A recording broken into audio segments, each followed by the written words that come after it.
G'day everyone, welcome to Matt Hill's Scar Models. This is video number 3 on the Matchbox 1/72 scale Phantom. I have put it all in primer. She's black.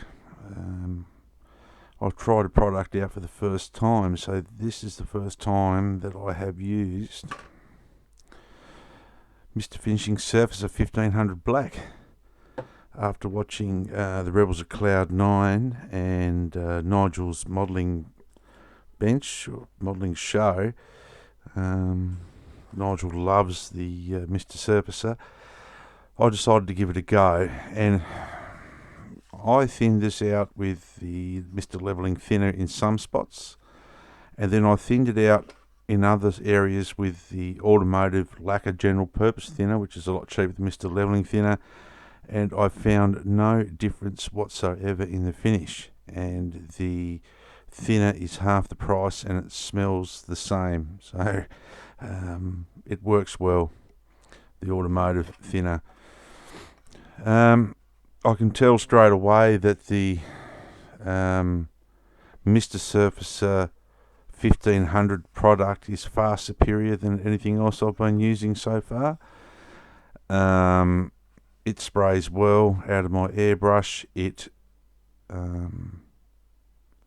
dries very, very quickly, and there's no chance of this lifting. You'd be lucky to get this to come off, not like that rubbish Vallejo surface primer that I have been using, the black stuff, in the past. I've had to rescribe, as I said, a couple of panel lines, so I've done that, where I've made them fairly shallow through sanding and repairing. I have found a couple of little imperfections in the plastic, which I'm going to repair. I've missed a little thing there in the top. There's some sort of scarring here. I don't know what that is on the wing. You can see there where my fingers are. And there's a little seam line here I've missed just near the cockpit. I have permanently glued the front half of the cockpit in. The two pieces here are just glued in with white glue. And then in the side here, where they don't give you any glazing in this kit, I've used some blue tack to fill that up, because when the kit is finished I'll use white glue to add a windscreen in there. The other thing with this kit too, being white, there's a few areas I think that people should paint before assembly. One is behind these intakes. It's very hard to get into there to remove the white. It's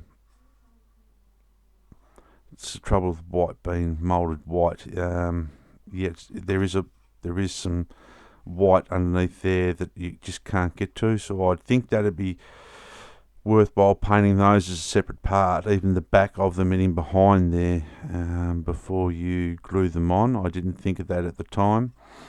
And also,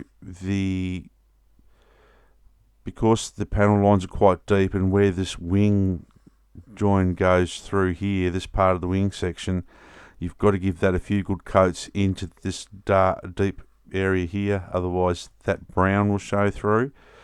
But the Mr. Surfacer, because it works so well and dries so quickly, and I covered it, people are saying 50-50. I think you should experiment with it to how you can get it to spray. So I'll patch everything up, and then what I'm going to try here, I'll touch it up again with another coat of Mr. Surfacer Black 1500, and then I will do some highlighting of some of the centers of the panel lines here, or the panels. I'll just carefully marble this all in here with some lighter Mr. Surfacer 1500 in the grey, and that hopefully will give me some colour modulation when it's time for the camo. But I'm very, very, very impressed with this Mr. Surfacer 1500. These are the kit exhausts here, and this is the representation they give you for the rear exhaust system in the aircraft. I have had another spare set which I have modified. I've actually added the other piece of the afterburner in the back, just out of some Plastruct tubing, just to give it a little bit more realistic effect. Rocker pods are all painted up, ready to go. It's primed with Mr. Surfacer. I've just got to fix one panel line here, which I've sanded out on the reconnaissance pod, and that is ready to go. And a couple of lines here just want putting back in where I've been doing a little bit of sanding, and that is ready to go. There's two sets of tail planes in this aircraft, one for the naval version, one for the ground, the RAF version. I worked out in them which ones they were, so they're ready to go. These have got some stainless and aluminium panels here in one section. I will be doing those.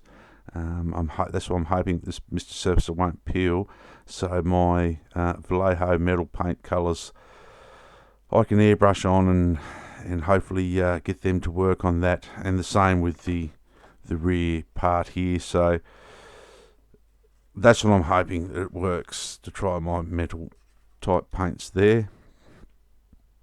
Rocker pods are done. The MiG-15 parts are there because I had to retouch those up, so ignore those. The Matchbox wheels are done. I'm going to use the Matchbox wheels. There's far too much work in making these legs taller to accept a set of aftermarket tyres. You're not really going to see them with the kit, and I think they'll do fine. I'm only going to stick with the aftermarket seats because the canopy is going to be open. And that's about it. It's been a really enjoyable kit so far. You open it up and it looks a little bit daunting, but there's a lot of parts in there for some spares and everything. And so I have got another one of these that I will be building as well, but it'll go into my Falklands collection of Falklands aircraft. So that'll be another jet that took part in the Falklands in 1982, another Phantom jet by Matchbox. Thanks for watching, guys. Be safe, model hard. Just a quick update, and appreciate all my new subscribers, all your kind words. Stay tuned for the final reveal on the MiG-15 UTI. She's just about done, and then we'll be working on the Phantom, and then I've got a couple of other different things coming up, and we'll be having a bench update very soon and a bit of a chit chat. Be safe.